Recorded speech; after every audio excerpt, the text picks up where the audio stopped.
Keenan is the Minister for Justice and the Minister assisting the Prime Minister for Counter-Terrorism. He has served as Shadow Assistant Treasurer, Shadow Minister for Superannuation and Corporate Governance, Shadow Minister for Employment and Workplace, and Shadow Minister for Justice, Customs, Border Protection. So can I ask you to warmly welcome Michael?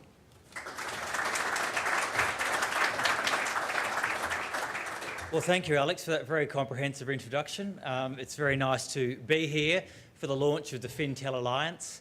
I'd like to acknowledge the CEO of Austrac, Paul Jeftovic, who's been working on this for some time, and I think that the launch today is a testament to the efforts that he's put in.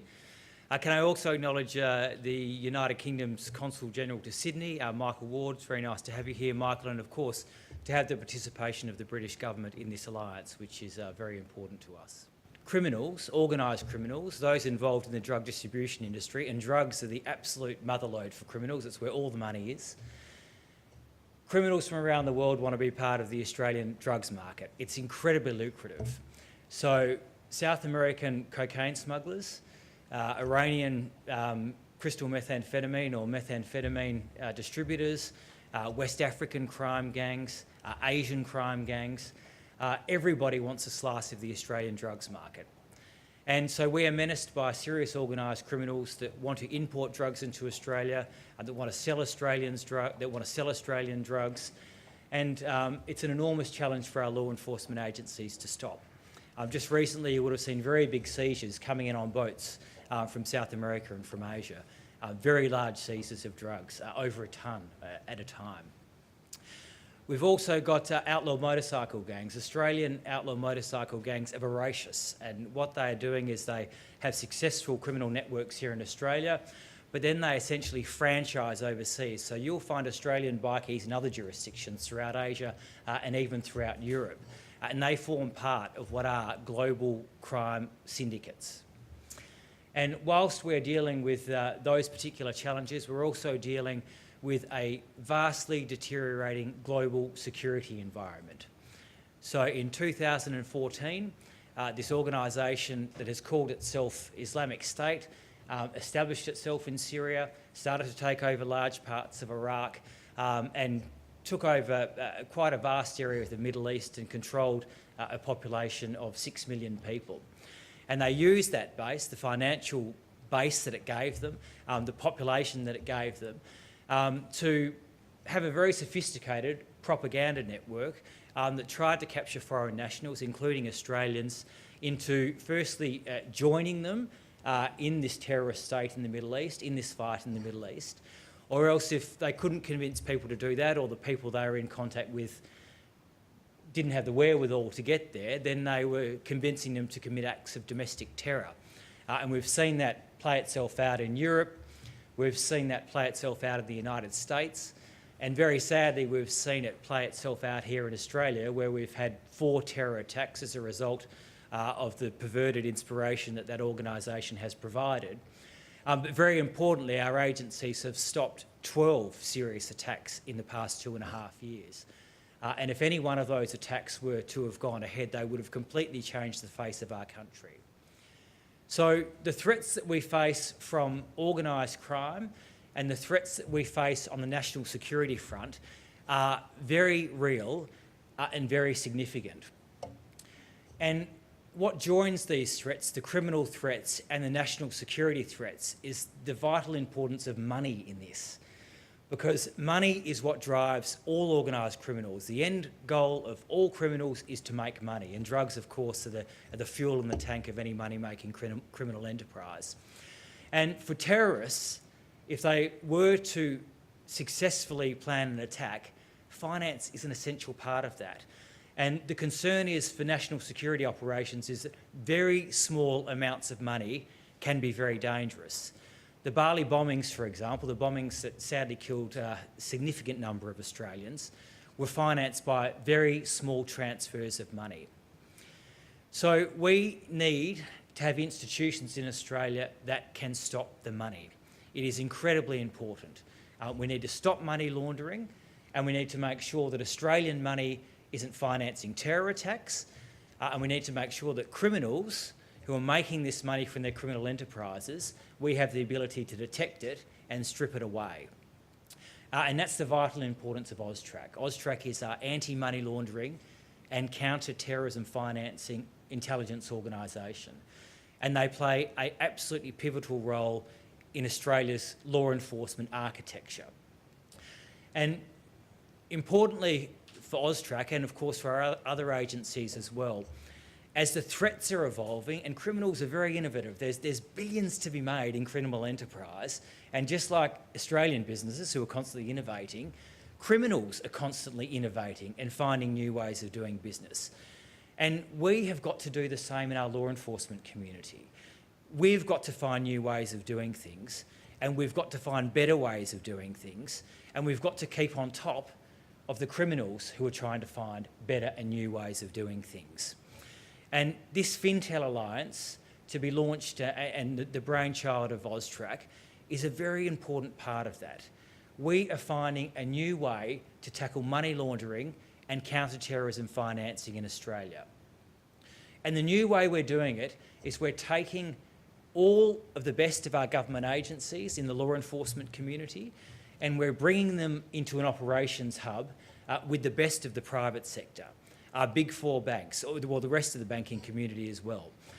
Private industry that is obviously at the coalface of this are actually dealing in all of these millions of transactions that are made in Australia on any given day.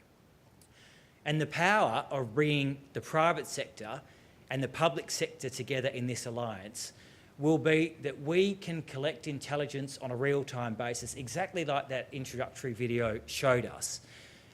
It's not like reports will come into AUSTRAC, 24 hours later, even 12 hours later than when these transactions were made.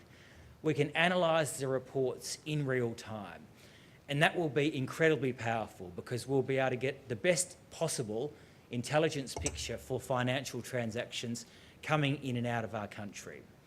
And I really do congratulate Paul Jeftovic and AUSTRAC for having the vision to bring this together. I'd like to thank the private sector organisations, the banks and others who have had the vision to want to be a part of this and can understand how important it is for the safety of our country. And I am extremely pleased, as the Minister for Justice, to be here to be part of this very significant launch. I can assure you that the new Fintel Alliance, the operations that are a part of that, have the 110 support of the Australian Government.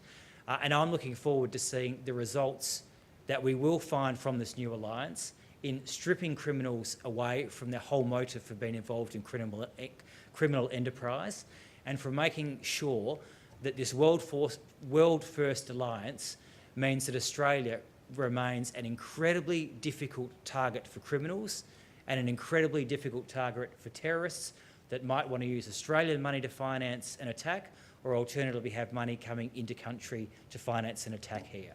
So thank you, Paul, for what you've achieved here.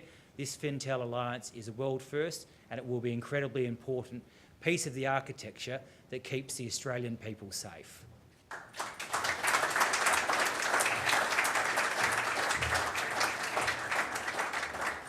Michael, thank you very much for that extraordinarily sharp articulation of the challenges ahead. In particular, your comment about almost out-innovating the innovative criminal is the challenge ahead.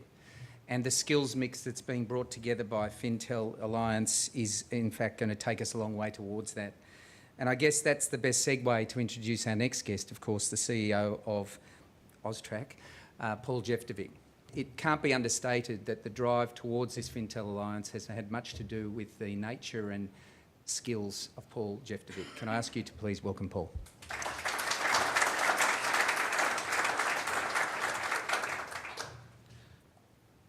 Can I begin by acknowledging that today's launch is being held on the traditional lands of the Gadigal people of the Eora Nation, and I pay my respects to Elders past and present.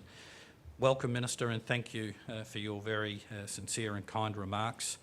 Can I welcome Michael Ward, the British Consul General. Can I welcome members of the Strategic Advisory Board of the Fintel Alliance? And for those who don't know, and I'm often the subject of a wry sort of raising of the eyebrows of many of my peers, that what was I thinking when I actually put upon myself a board when everyone's trying to get rid of boards? But let me tell you, the Strategic Advisory Board is a critical element in bringing together eminent thinkers to provide advice to AUSTRAC, to the Fintel Alliance, as to how we might focus on the many priorities, more priorities than we can cope with, and share with us some of their experiences. Representatives from the Fintel Alliance from both government and industry, and of course I want to acknowledge that we have our Melbourne office and the Melbourne arm of the Fintel Alliance also connected to us and this launch. Can I welcome AUSTRAC staff who work tirelessly in bringing this all together, and of course members of the media. Can I also say thank you, Alex, for, from a personal perspective, your support as a friend and colleague, and for agreeing to do the launch with us today. The vision for the Fintel Alliance was solidified about 18 months ago, and there was a number of key drivers. When I took up this appointment, one of the key things the Minister articulated to me was a strong desire that we changed the adversarial nature of the relationship between AUSTRAC and industry. And when we think about the relationship between regulators and the industries they regulate, they are often transactional, they're often siloed, and at AUSTRAC we were not immune from that description. The traditional perception of regulation has of itself been a barrier, and the prevailing notion that we can't be both regulator, partner and collaborator is dangerously outdated. And as many know here, I outright rejected that notion upon my appointment to this role. When you reflect on that, and that we are fighting enemies that are neither restricted by laws, jurisdictions or resources, our only real strength that can have an enduring impact is a genuine partnership involving our community, industry and government agencies. Industry is our first and, more often than not, last line of defence in preventing organised crime and terrorism financing from flourishing. We therefore must recognise and work with industry as an equal and trusted partner. The rapidly changing world we live in and the threats outlined by the Minister demand that we do so. And ultimately, our nation, our citizens, our own families deserve the very best of us. The Alliance creates the environment for us to truly be the very best that we can be. But it's not all about technology, it's not all about money. One of the key things that the Alliance has endeavoured to do through its collaboration with partners is change the culture. And at the very core of the Alliance is culture, collaboration, and of course, community value. And one of the key things under culture that I want to talk about quickly is trust. Trust is the embodiment of the culture in the Alliance, and it is built, the whole of the Alliance is actually built on a foundation of trust. Our principle or default position is that we start with trust until we are given a reason not to. And this, of course, will work both ways. The collaborative spirit that is within the Alliance, the bringing together of expertise, knowledge, capability and information from both industry and government is a remarkably powerful tool. Whilst we will use it to respond to crime, our long-term objective is to use it to prevent crime. I mentioned community value. We clearly have a shared responsibility to protect our community from harm. We need to safeguard our financial sector, maintain its integrity and help our economy grow. The Intelligence Operations Hub will be a critical pillar in delivering community value through near-time intelligence analysis and dissemination. And we are working on specific projects that are both important to government and to industry. We're examining the phenomena that has now become the Panama Papers, one of the largest global tax frauds and organised crime activity that we have seen. We are looking at Australia's Cyber Online Reporting Network, ACORN, to better understand and how we can detect and respond to financial fraud, particularly fraud committed via cybercrime. We're hardening the industry against the use of money mules. And as technology allows us to see less and less money being used by good citizens, I can assure you that the last bastion of using cash will be organised crime. And we're targeting high-risk organised crime syndicates by supporting state and federal and territory law enforcement partners looking at organised crime syndicates and national gangs. The establishment of the Alliance is a significant step for Australia, our region and the world. We've recognised that through genuine collaboration we can harness change and maximise our collective investments, finite resources and responses. And already, only months into the Alliance, we are realising the benefits, both in terms of operational outcomes and increased efficiencies. And can I say this is truly an alliance of disruptors and thinkers, not critics and naysayers. And of course, we can't fight organised crime from within our own jurisdiction. International partners are bringing very important global insights and responses to our strategies. To that end, I want to welcome in particular the UK's support and commitment for secondments from the National Crime Agency, and of course the important role that Mr Mark Bishop, the NCA's commander here in Australia, has played in facilitating that outcome. And later today I will be closing our pilot Financial Intelligence Analyst course. I want to recognise the support we've received from our US counterparts in FinCEN, and especially thank Mr Sean Evans, who has joined us here for the inaugural program from FinCEN.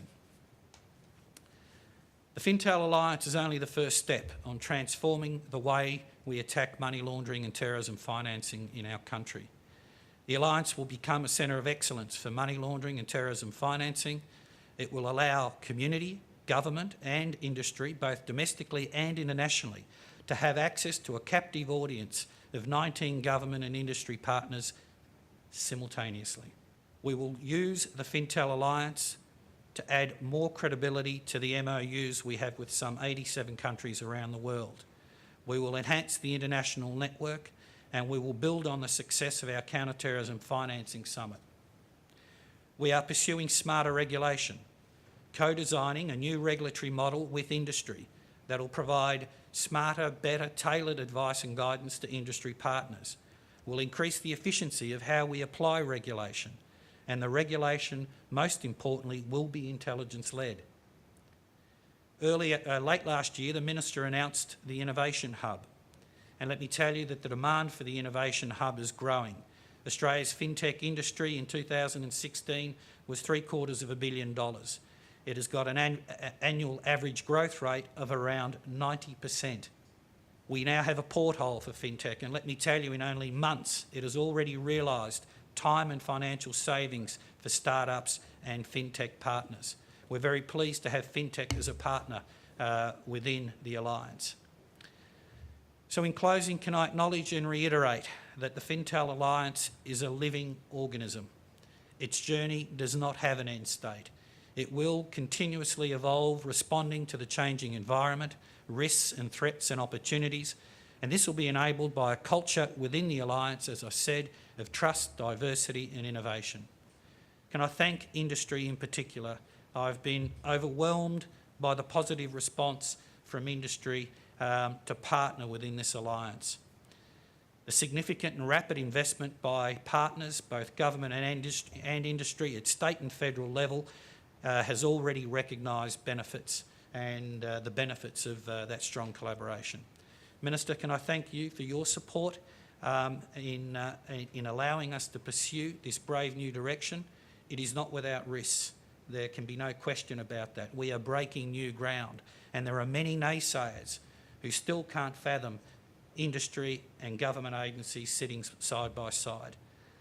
I want to also take the opportunity to thank Mr Roger Wilkins, who is not with us today, for accepting the inaugural independent chair of the Strategic Advisory Board and for his strong support over the last 18 months in transferring this vision into realisation. And lastly, if you would indulge me with a minute or two to recognise the extraordinary men and women of AUSTRAC who took a vision and made it a reality, not just within budget and before time, but for having taken ownership of the significant cultural transition that was also required across our organisation. I'm one of those very, very lucky leaders who's surrounded by an organisation of very proud, committed Australians, dedicated to playing their role in keeping this country and its citizens safe. AUSTRAC has overnight grown from an agency of 300 to an alliance of over 200,000 government, state and federal and industry members united and committed to serving our national interest. Thank you.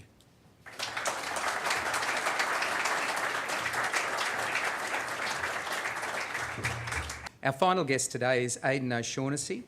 Aidan is the Policy Director, Industry Policy at the Australian Bankers Association, and his excellence and experience in the areas that we've been talking about this morning is clear. So, in the interest of time, I introduce Aidan.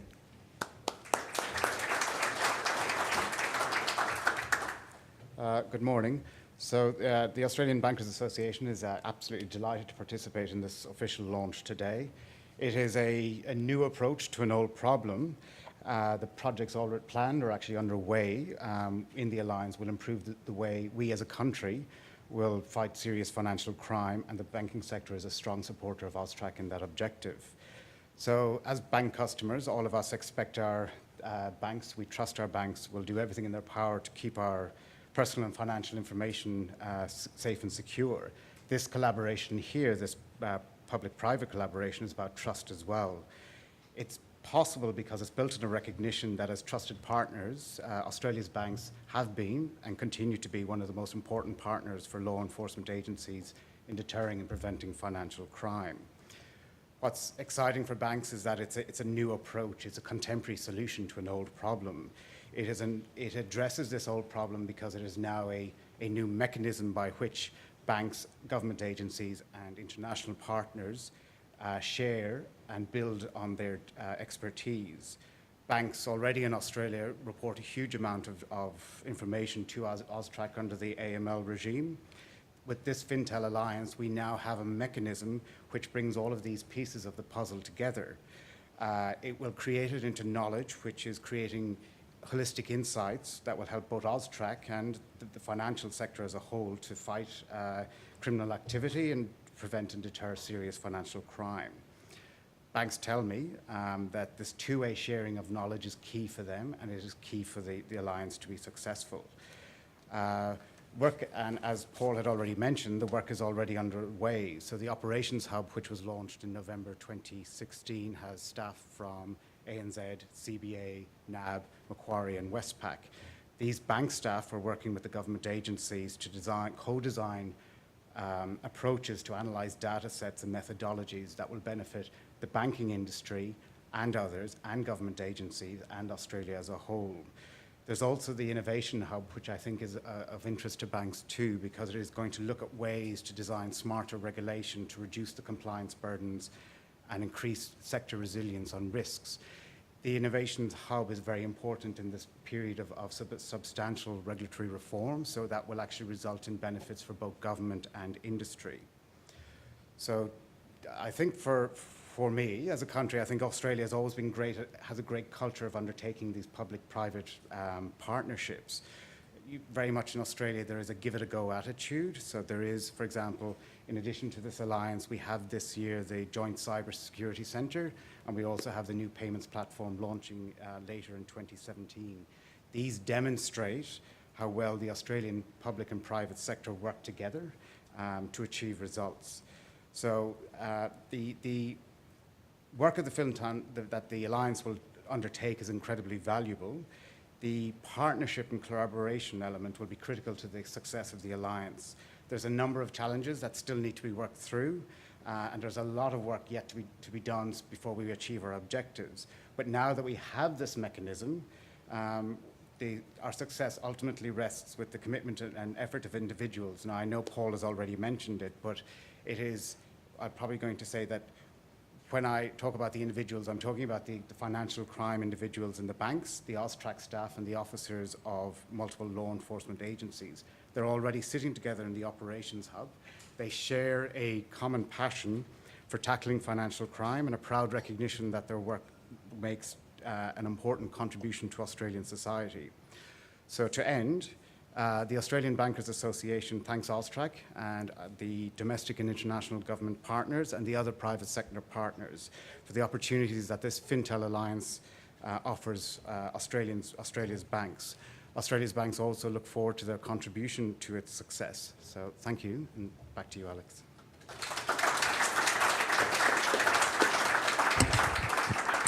Thanks, Aidan. Thank you very much for representing the banks today. Clearly, that is such an important part of this alliance.